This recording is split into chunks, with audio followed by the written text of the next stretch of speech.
Playing the Teach Me Total War series kind of inspired me to do some vanilla-only or near vanilla-only builds. This one, the only thing that's DLC in this entire army for my Skaven here is the Council Guard. Regiment of Renowned Storm, Vermin, everything else is technically vanilla. I'm up against Spudhouse, another patron of mine here. Definitely in for a grand old time. It's Queek Headtaker versus Lokir Fellheart. So two pretty unusual lore choices. Got a front line of some Skaven Slaves, some Spears as well. Plague Monks, love them against Dark Elves.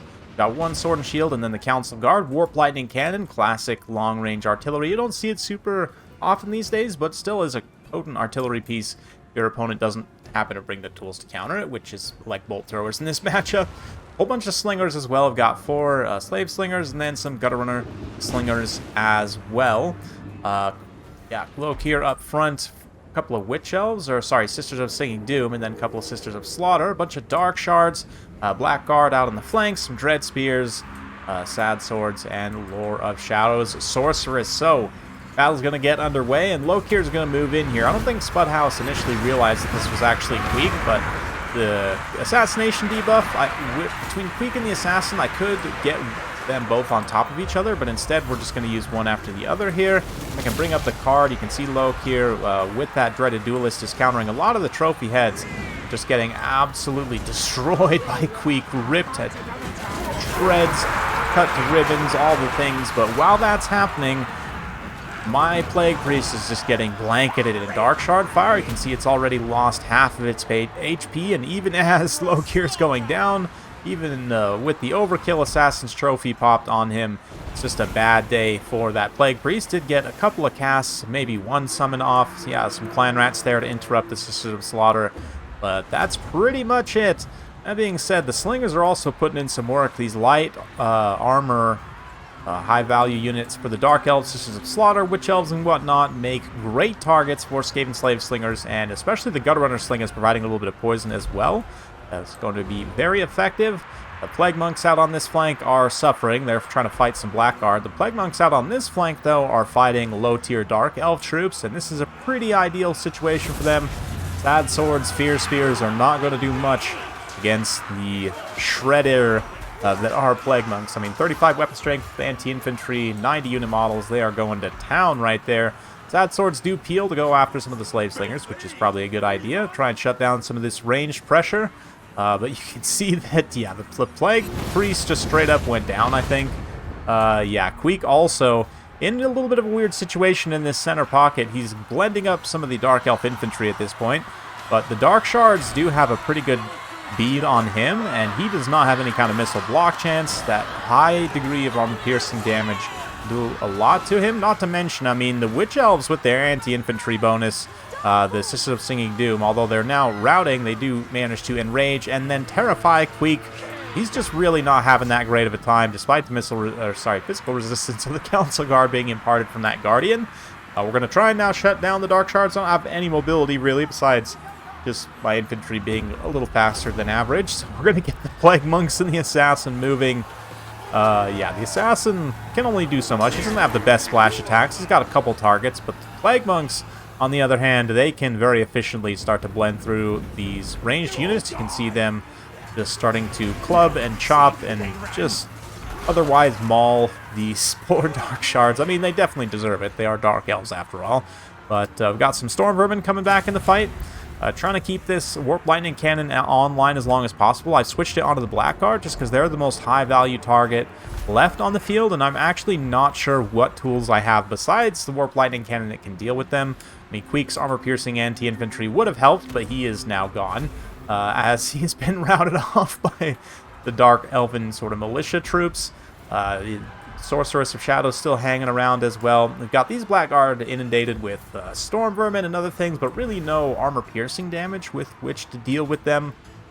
So it's going to be tricky from an army composition perspective at this point. But at the same time, my Plague Monks, I mean, Spudhouse really doesn't have an answer to protect his Dark Shards. These Plague Monks are at 154 kills and no end in sight for them, just having an absolute time of their lives. Storm Vermin, same necessarily can't be said of them. They're just in this slow grind against these Blackguard, which inevitably they will lose, but at the same time they still Probably will do okay, at least hold them in time for some place. Maybe not. I mean, they are just Skaven after all and are very likely to rout. Likewise, the Warp Lightning Cannon crew. I mean, one benefit, even though they're cowardly Skaven, they still are much faster than these Blackguard crew, especially with that Scurry Away active. The fact they're still fresh, while the Blackguards are starting to get a little tired. We should be able to get that crew away. Just depends if Spudhouse wants to chase all the way to the edge of the map, which arguably maybe he should. That Warp Lightning Cannon is a pretty high value unit. In all honesty, it's what, 1,000 points. Plus, I think I might have given it a chevron before the battle. It's definitely racked up a couple more over the course of the battle. These other Plague Monks trying to come back and finish the job on these Blackguards. Blackguards making a valiant stand here. There's still quite a few unit models left, 38 unit models. Doing just fine. You can see the Skaven leadership just really does not hold up in this type of situation, but concealment bombs are very useful for this assassin. He kind of chases here, but he doesn't face the same fate that Queek did against all these crossbows.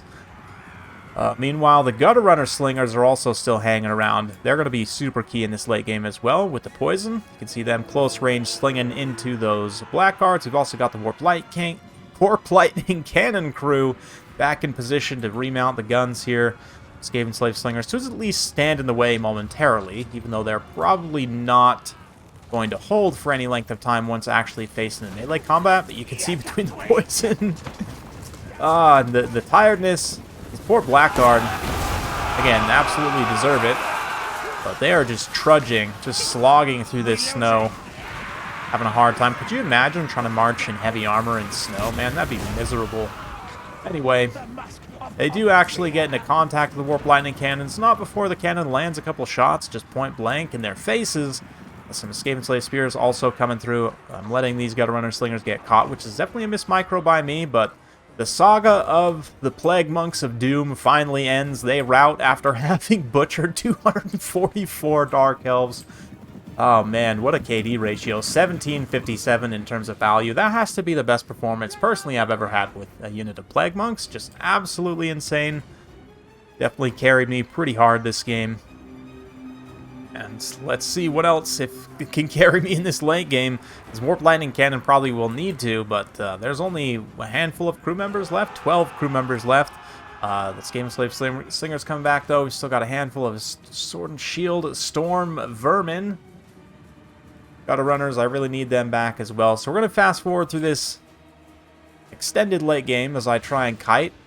Get my Storm Vermin into position here. Get my Assassin back. Again, one more Concealment Bomb popped just in case these other Dark Shards turn and notice. Don't want them to get any free shots there. The Storm Vermin don't really hold for any length of time. Fortunately, my Gutter Runners don't really get much time to fire at all, so we're going to have to readjust. One volley should shatter both of those Dark Shards. I don't think I even had to fire, really, but the very threat of the Gutter Runners forces the Dark Shards to retire the field. Now, poison. The Snare Nets as well, keep in mind. The Snare Nets used to be ridiculously strong back at the beginning of Warhammer 2, but for a long time they haven't really been super impactful. 10% speed and charge speed isn't anything too crazy. When stacked with the poison, though, and the fact that the Blackguard are already exhausted, it will be pretty tough for them to catch my Gutter Runners with good micro, but regardless, I just want some time to be able to fire. I really realistically only need a few volleys to break these Blackguards, so I'm going to throw in the Assassin. This is a little bit risky, as he is kind of holding the balance of power, and I mean, 44 weapon strength overall. Those Blackguard are going to be making pretty serious contact with the Assassin. You can see him taking DPS pretty quickly, but again, only one or two volleys, a couple of attacks from him is all it's going to take to rout those Blackguard. We get the one unit off the field. Assassin's Trophy popped on the Sorceress of Shadows. She's going to shatter. So we're cleaning up the last few targets here, and that'll be game. I would have only been a couple more volleys from the Gutter Runners, but Spudhouse throws in the towel. What a game, man. An absolute barn burner. I thought for sure, you know, like, it was a very, very quick roller coaster of emotions initially, right? Like, I was like, oh yeah, I got Loki here, no problem. And then, oh man, my Plague Priest is actually completely dead. And then, oh wow, look at these Plague Monks. And then, oh my gosh, I probably can't kill these Blackguard. It was just, you know, a lot of up and down from my perspective in this battle. So great back and forth. Awesome game with Spud House here. And yeah, in terms of armies, both sort of unusual. I mean, not what you would expect typically from either of these factions in this matchup, but that's part of why we do this, just for fun, right? And for, you know, practice in unusual situations. From my perspective, army value-wise, I mean, both the Plague Monks paid for themselves, but I feel like that doesn't really say the full story about this other unit of Plague Monks. Man, what legends, absolute legends. Likewise, the Assassin, 1486 on value, great returns there. Queek does okay. He doesn't actually totally pay for himself, but does a pretty decent job. He's relatively cheap as well. Better runner Slingers with Poison, also super clutch in the late game. Likewise, Warp Lightning Cannon pays for itself. Nice to see that. Don't see Warp Lightning Cannons that much these days, but they're still quite strong if used correctly, if they don't get hard countered. Speaking of which, from Spud House, I mean, his infantry did struggle a little bit, for at least on the lighter side. The lower tier infantry probably got some pretty good value. Yeah, man, 12 on some sad swords and 821 value. That is pretty impressive, all things considered. The Dark Shards, though, I would expect some pretty good returns there, and that is the case. Likewise, Blackguard holding out until the end. Don't quite pay for themselves, but almost clutch out the game just through their sheer tenacity. So, awesome stuff. Hopefully you guys enjoyed that. I know I sure did. If you like this sort of content, be sure to like, subscribe, hit that bell notification. Every time I upload a new video, you'll be notified. Thank you once again for watching, and we'll see you next time.